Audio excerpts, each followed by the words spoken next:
Halo, Assalamualaikum warahmatullahi wabarakatuh. Perkenalkan, nama saya Muti Ujinianti. Saya dari kelas 12 MIPA 1. Di sini saya akan menerangkan tentang kimia itu alkali tanah. Sebelumnya, alkali tanah itu adalah unsur logam yang bersifat basa yang banyak ditemukan dalam mineral tanah. Nah, selanjutnya alkali tanah itu terdapat pada golongan kedua di tabel periodik. Nah, untuk menghafalkan nanti saya punya rumus yaitu berlimaga campur sirsak bagi rata. Be-nya itu ada berelium, Mg-nya itu magnesium, Ca-nya itu kalsium, Sr-nya itu strontium, Be-nya itu barium, dan Ra-nya itu adalah radium. Nah, selanjutnya itu adalah sifat-sifat alkali tanah. Yang pertama, alkali tanah itu memiliki jumlah elektron valensi yaitu 2 yang berada di kulit luarnya. Nah, mereka itu memiliki sifat kimia yang mirip ya. Jadi seperti kemampuan untuk membentuk senyawa dengan mudah dengan bantuan non-logam, dan dia akan menghasilkan oksigen dan halogen.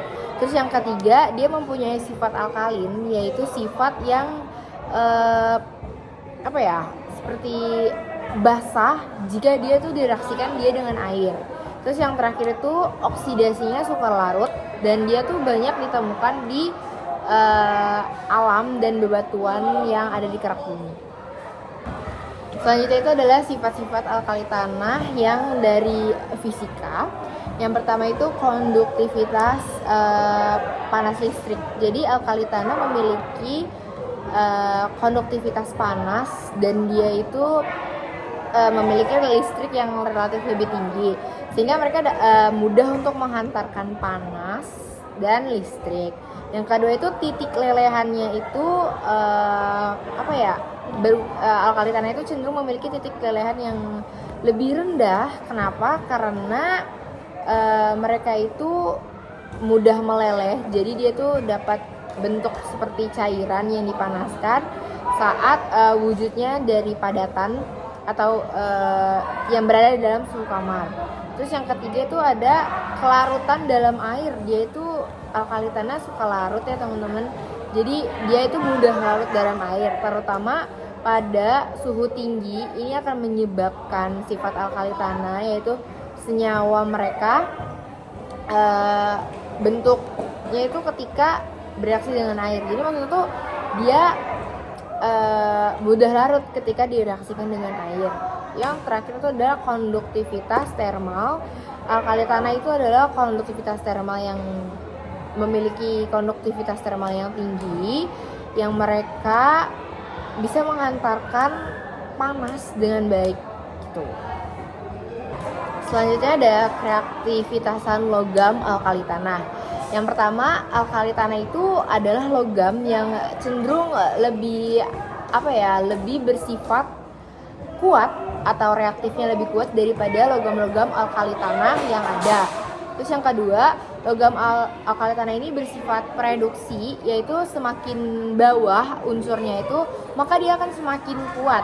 Nah, reaktifan logam alkali tanah dibuktikan dengan kemampuannya ketika dia bereaksi dengan air yang semakin meningkat, contohnya dari berelium ke barium. Nah, reaksi yang berhadapan dengan air ini tuh akan menghasilkan hidrogen, gas, dan basa gitu. Nah, contohnya itu adalah sifat logam alkali tanah dari sifat basanya yaitu LOH2. Jadi yang pertama ada dari berelium ke barium. Nah, logam yang bersifat ini tuh logam alkali tanah yang akan semakin kuat guys. Terutama kalau logam berelium ini bersifat atmosfer, sehingga senyawanya akan menjadi BeOH2. Nah, ketika BeOH ini direaksikan dengan asam maupun dengan basa, dia itu dapat bereaksi dengan baik. Nah, teman-teman, kalau kita contohin BeOH ini kita reaksikan dengan asam, maka dia akan menjadi BeOH yang bersifat misalnya tadi kan kita reaksikan dengan asam, maka kita akan menjadi BeOH yang bersifat basa dan kemudian dia akan melepaskan ion OH-nya. Selanjutnya adalah pembuatan logam alkali tanah. Yang kita gunakan itu adalah ekstraksi selenium. Jadi metode ini kita bisa menggunakan metode elektrolisis untuk mendapatkan strontium atau SR itu tuh kita bisa pakai metode elektrolisis dengan lelehan ya teman-teman, dengan lelehan SrCl2. Nah, lelehan SrCl2 ini bisa didapatkan dari senyawa salisit atau SrSO4 karena senyawa salisit merupakan sumber utama strontium Sr. Nah, reaksinya itu berarti kan ada katoda dan ada anoda. Nah, katodanya itu ada Sr2, dia ditambah dengan 2 elektron dan dia akan menjadi Sr, dan anoda itu ada 2 Cl, dia akan menjadi Cl2 plus 2 elektron. Selanjutnya adalah bentuk-bentuk alkali tanah yang ada di alam. Nah, ini contoh gambarnya. Jadi yang pertama itu ada berelium. Jadi saya akan bacakan juga. Jadi berelium itu digunakan sebagai agen alloy di dalam pembuatan tembaga berelium. Nah, dampak dari pembuatan berelium itu merupakan pemaparan jangka panjang yang ada pada berelium. Dia meningkatkan resiko pengidap penyakit kanker paru-paru. Terus yang kedua ada magnesium. Magnesium digunakan untuk membuat paduan logam alias terutama paduan magnesium dengan aluminium. Nah, dampak dari pembuatan magnesium itu apa? Kekurangan magnesium itu dapat menyebabkan kelelahan yang berlebihan dan kelemahan otot.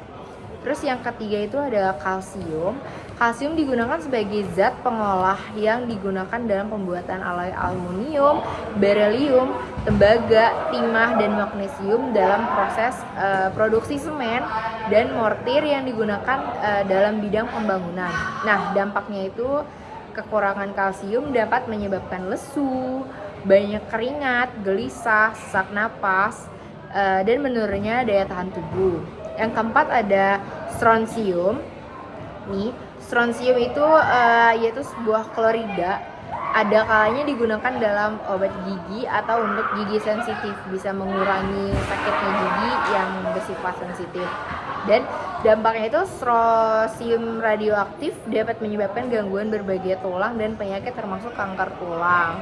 Terus yang kelima ada barium.